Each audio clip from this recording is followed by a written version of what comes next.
Rising out of the warm golden sands of Dubai on the Arabian Peninsula is a vision of futuristic lifestyle and comfort never experienced before. And it's becoming a reality. Dubai's growth over the past decade has been phenomenal. It is rapidly becoming one of the most significant cities of the 21st century. As Dubai grows, one company is at the forefront of its development, MR Properties.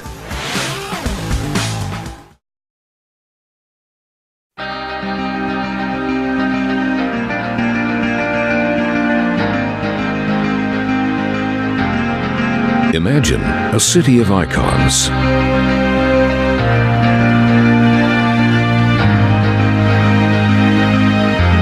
Of islands rising from the sea.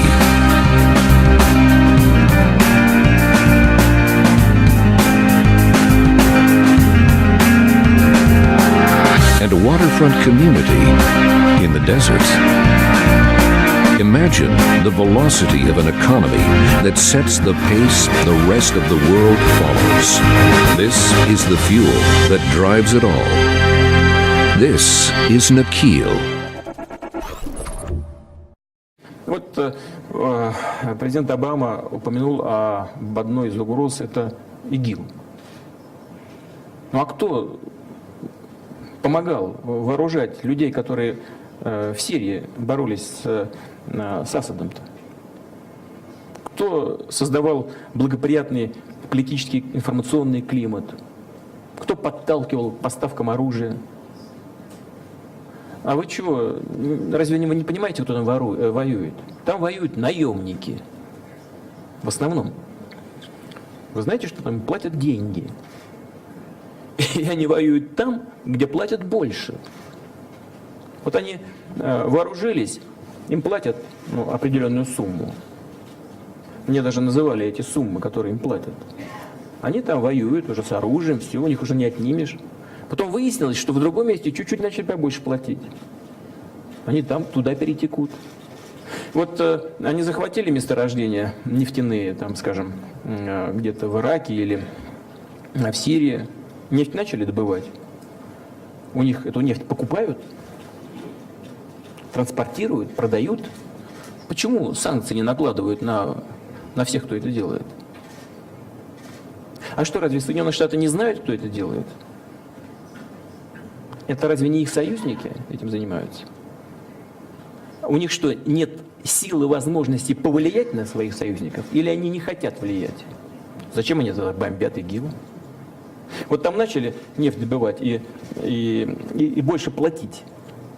И там часть сразу этих боевиков перетекла из так называемой цивилизованной оппозиции. Сразу же перетекла в ИГИЛ, потому что там больше платят.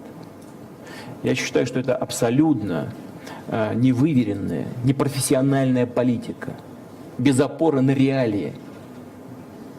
Вот мы против такой политики Соединенных Штатов. Мы считаем, что она ошибочна, наносит ущерб всем, в том числе и вам. Saudi Arabia just crowned a new king. A king that has stronger ties than his predecessor to the primary religion of Saudi Arabia, a version of Islam called Wahhabism.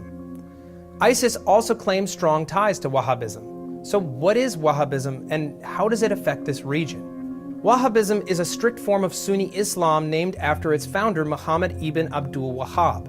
He preached that all Muslims should strictly adhere to the Quran's teachings. Over time, Wahhabism has grown to have a domineering influence on Saudi Arabian religious culture and politics. In Saudi Arabia, Wahhabism is seen as the true interpretation of Islam. They also believe that anyone who does not practice their version of Islam are heretics. This teaching has been the cause of tension within the Islamic world because Wahhabism sees other followers of Islam, like Shias and Sufis, as non-believers, a fact that ISIS has manipulated and overstated to justify their own terrorist agenda. They're practicing a kind of untamed Wahhabism, strongly encouraging followers to show no mercy to non-believers and issuing orders to kill anyone outside of the faith. And this isn't the first time that Wahhabism has been connected to a terror organization. Alongside ISIS, Wahhabi teachings have also heavily influenced Al-Qaeda and the Taliban. On the surface, it may seem like terror groups are adhering to the strict practice of Islam as a part of the religious crusade that allows them to justify violent action. However, there might be another reason why Wahhabism is being embraced by groups like ISIS. Experts believe that their ulterior motive might be financial.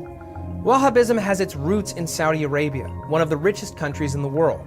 It's understood that some Saudi charities and private companies are used as a front to fund extremist Wahhabi organizations like ISIS to the tune of $100 billion over the last 30 years.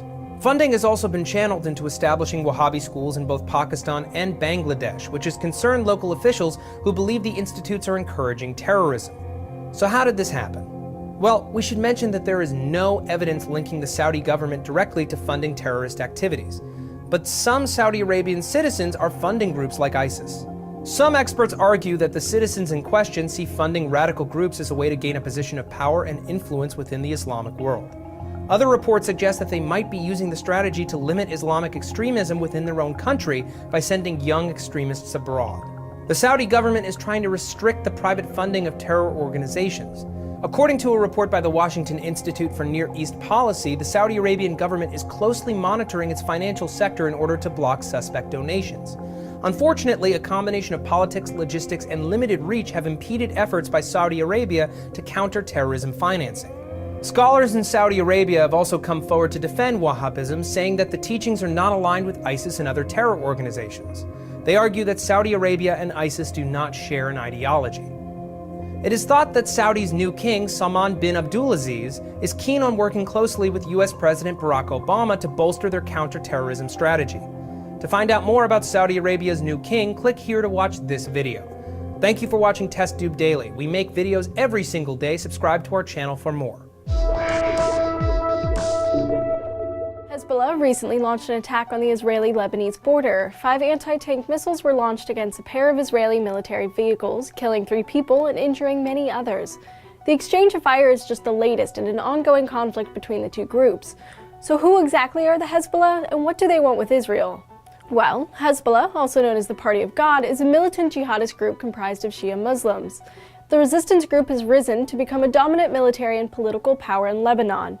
Hezbollah not only controls many of the country's media network, but holds a reported 12 seats in Lebanon's parliament, and possess a military strength that is arguably stronger than the Lebanese army. They are so dominant within Lebanon that Hezbollah is often referred to as a state within a state. But Hezbollah's goals go beyond the borders of Lebanon. The group has had its sight firmly set on Israel. Hezbollah was founded in 1982 after a war with Israel that resulted in a long occupation of Lebanon. The group was established with the goal of ending the occupation in Lebanon and ultimately liberating Jerusalem and dismantling the Israeli state, which is why countries like the UK and the US categorize the group as a terrorist organization who poses significant threat to the stability of the Middle East. So how strong is Hezbollah, and what threat do they pose to Israel? Following the end of the Israeli occupation of South Lebanon in 2000, Hezbollah's military strength grew significantly. In terms of manpower, Hezbollah currently have an estimated 60,000 fighters, but thanks to generous funding and training from Iran, this number could be set to double. According to various reports, the group are also heavily armed with some 70,000 rockets, which includes long-range missiles, anti-aircraft, and even anti-warship defense. All this amounts to a lot of firepower pointed at Israel. Reports suggest that Hezbollah's recent cross-border attack is one of the most serious clashes between the two forces since their month-long war in Lebanon back in 2006. The group's leader recently announced, "We don't fear war, and we don't hesitate in facing it if it is imposed on us." This isn't the only fight that Hezbollah is currently involved in. A large number of their troops are deployed in Syria, where Hezbollah is fighting to save President Bashar al-Assad's regime, who has helped fund the Lebanese fighters in the past. But experts suggest that the increasing costs of the war in Syria are taking its toll on Hezbollah's power, leaving Lebanon's people vulnerable to counter-strikes from anti-Assad rebels, and after this recent clash, to Israeli military attacks. So it's understandable that Hezbollah doesn't want any more conflict, at least for now. Let us know in the comments what you think of Hezbollah, and for more information on Sharia law, check out our video on what the term really means. Also, don't forget to click subscribe. We post new videos every day.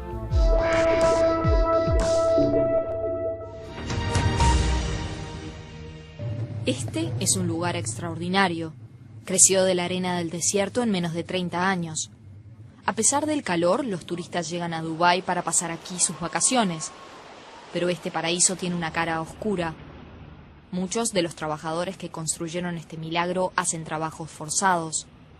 Llegaron desde India, Pakistán, Nepal o Bangladesh, deslumbrados por la promesa de una buena paga, y a cambio recibieron muy poco o casi nada. Viven en condiciones verdaderamente espantosas, como muestran estas imágenes que consiguió la BBC. No pueden regresar a sus países porque les retienen los pasaportes. Algunos críticos lo consideran la versión moderna de la esclavitud. Es muy difícil filmarlos, porque al gobierno de Dubái no le gusta que esto trascienda, pero la BBC salió en busca de los que escaparon, que viven y trabajan en forma ilegal. Son los calibalis, que en argot árabe significa los que no importan a nadie. A estos los encontramos al oscuro en un parque. 2 de ellos logran ganarse el pan haciendo trabajos ocasionales, pero el resto no tiene dinero y no consigue comida. No me han pagado en 6 meses. No tengo dinero para pagarme un vuelo a casa. El billete cuesta unos $200, pero tampoco tienen pasaporte o los documentos de salida necesarios para cruzar la frontera. Sus embajadas no los ayudan. Una doctora india que vive en Dubái lleva adelante una misión unipersonal para ayudarlos. Todas las noches viene a sitios como este a repartir comida, pero ni siquiera ella sabe cuántos miles de calibalis hay en total.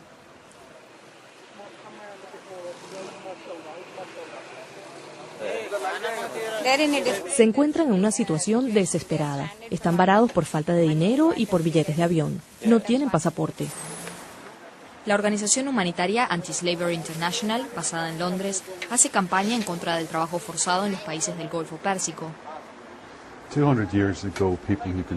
Hace 200 años los esclavistas usaban redes para atrapar trabajadores. Hoy usan las leyes de inmigración. Lo que vemos en muchos sitios, y en particular los países del Golfo, es que las reglas de ingreso y egreso del país son tan complejas, tan bizantinas, que a las personas les resulta muy difícil salir. Estas personas contribuyeron a crear uno de los grandes éxitos recientes de la humanidad. Ni sus gobiernos ni las autoridades de Dubái se interesan ahora por la suerte de los calibalis. Si están vivos o muertos, a nadie le importa.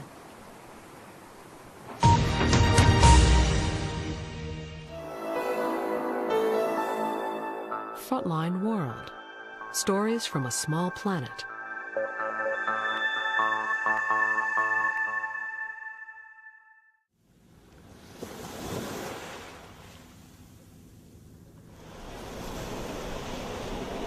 Dubai, a Middle Eastern oasis built on sand and decadent dreams.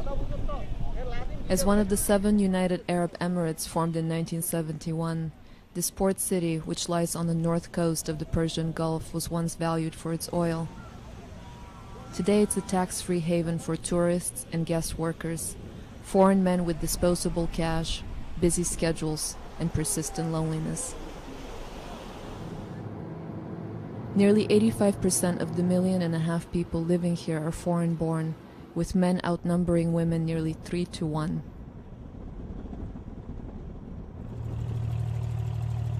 As a photojournalist, I have reported on young women sold into sex for the last 4 years. On my last reporting trip to Moldova, I met a 19-year-old woman who was trafficked to Dubai for sex, at times serving more than 30 clients per day against her will. Because of her story, Dubai became a place that I had to see in order to understand such evil.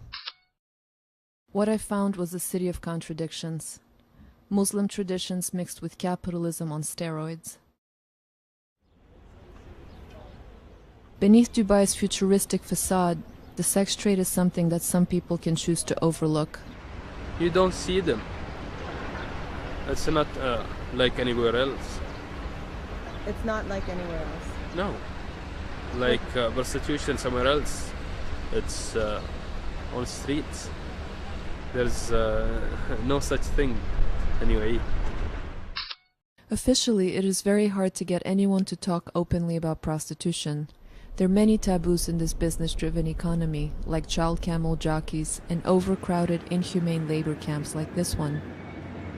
An investigative journalist who reports on trafficked laborers was willing to talk anonymously.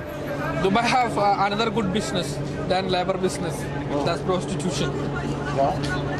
You can do stories on girls bringing from India who've been abandoned in flats for years. Knowing how risky a story on prostitution is, how many could be deported if they decided to talk to us, my camera woman fashioned a handbag with a hidden night vision camera, and we headed into the night. Everyone knew the most popular sex tourism spots. A Google search for Dubai sex tourism turns up discussions of numerous downtown hotels and nightclubs. China is famous for that. When I arrived at one, it seemed at first like any other nightclub. But it didn't take long before I was propositioned. How much you want? I played along. 1,000. 1,000? Yeah. How much I'm thinking, let me hear from 500. But the women's faces I saw in the bathroom, from China, Ghana, Ethiopia, Morocco, Uzbekistan, these were not the broken spirits I expected to meet. Instead, Dubai's sex workers refer to themselves as businesswomen, dealing their profitable flesh by phone and through clubs like this. I took photos amazed by how invisible I had become. Their minds were elsewhere, applying lipstick, counting cash, dialing numbers, adjusting bras. Price depends on nationality. Chinese are the cheapest, around $150. Then Africans and Eastern Europeans. Middle Eastern women fetch the highest amount, up to $1,000 per night. I tried to find someone willing to be interviewed, but most would not talk on camera. I decided to reach Eastern European women by writing in Russian in a bathroom stall. What this says is, do you speak excellent English? Money without sex. Call our mobile number. In other countries I've worked, women refused to talk for fear of retaliation, but I sensed there was a different reason here. It's as if they had been hypnotized by Dubai's wealth.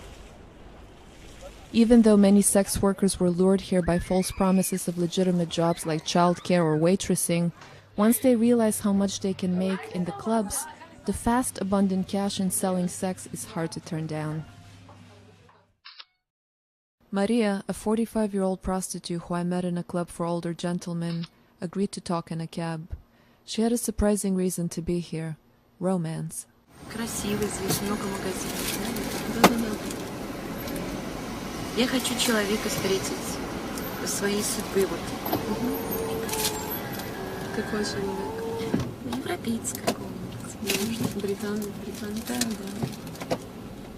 It seemed unbelievably naive. I couldn't comprehend how selling your body could be a rational choice. But Maria insisted that she was not being forced. A man from Tunisia who propositioned me told me that every woman in Dubai has a price, and many here can afford to pay it. John, a former American serviceman who I met in a nightclub, explained how he has seen women seduced by the cash. Imagine a girl who's been in a bad economic situation all her life, and now you offer her everything. That's intoxicating to them, you know? At least for a while, until the thrill is gone. Until the thrill is gone, she's going to be like sucking that up. Until she figure out she sold herself and she get that feeling on the inside where she has nothing left. She's going to be like, damn, how did I get to this place? You know? But that's a time for that to happen. Until that time happens, she's going to enjoy the trips and enjoy the jewelry and enjoy the this, enjoy the that. I went to see Sat, a young, intelligent PR executive from Singapore. Even she, a successful businesswoman, has pondered the allure of prostitution. People get into prostitution without realizing it. It becomes such an attractive, lucrative trade. You really can make a lot of money. You know, even I was curious once. I was like, really? How much money can you really make? Even I was asking, what would my price be? You know, how much can I really make? With so many men here, Sat says prostitution makes Dubai safer. It is fortunate for us that sex is a trade out here, because otherwise I would feel highly harassed. I'm already sometimes feeling harassed to an extent. So imagine if prostitution was not there. Which is a very sad thing to say, but you know what? If someone makes a choice to join the trade and industry, you know, that's just their prerogative, really. I wondered if I was the only person who still felt that permitting prostitution was a choice that dishonored us as women. In this traditionally Muslim country, even a human rights activist explained it away as an unavoidable consequence of modernization. We are an extreme globalized place with minimal regulations, and this is where it is exploited. And our legal system isn't really growing fast to catch it, because also our government is scared of regulations that they may, turn off businesses or investors and, in all these developments and so on. In fact, all of the notorious sex clubs carry the seal of the Department of Commerce and Tourism. But this is about capitalism. You invented it. You brought it to the world. We are just being, the latest students of the system. The country is trying to attract business and keep it by any means necessary, he said.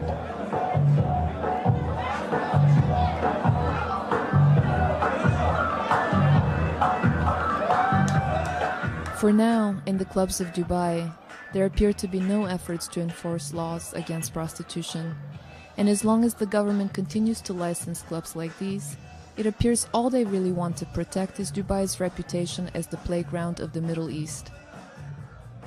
And those young women from poor countries say the money is just too good. Sasha, from Siberia, finally agreed to go on camera. I think their country not good for jobs, for money.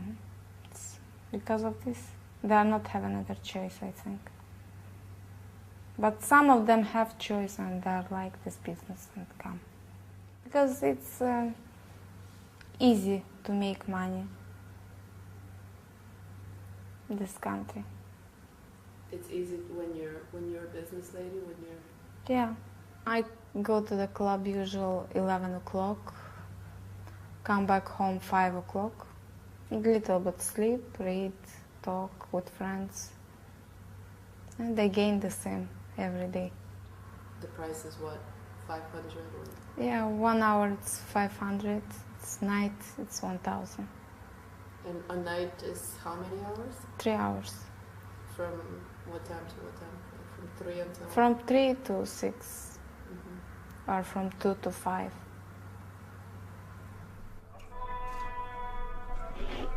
When the call to prayer sounds at dawn, it reminds the girls their shift has ended. But at what price? When you were a little girl, when you were growing up, what did you want to be one day? What was your dream? A teacher. And now? Now, I don't know what I want, really. Because I'm too tired. Do you think this has changed you? Yeah.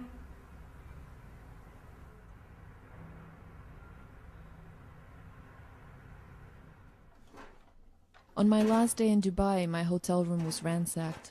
All of my equipment and reporting materials were stolen.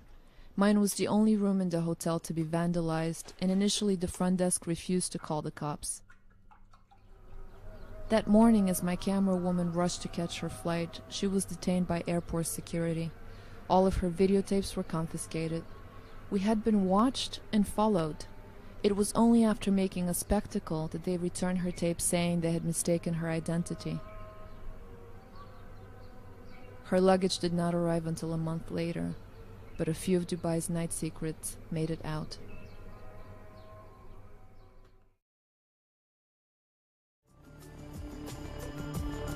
There's much more to explore on our website.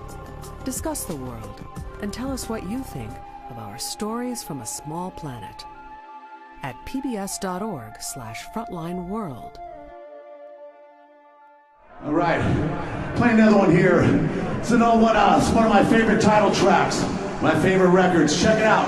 So if you recognize this, it's called "Practice What You Preach." That's right.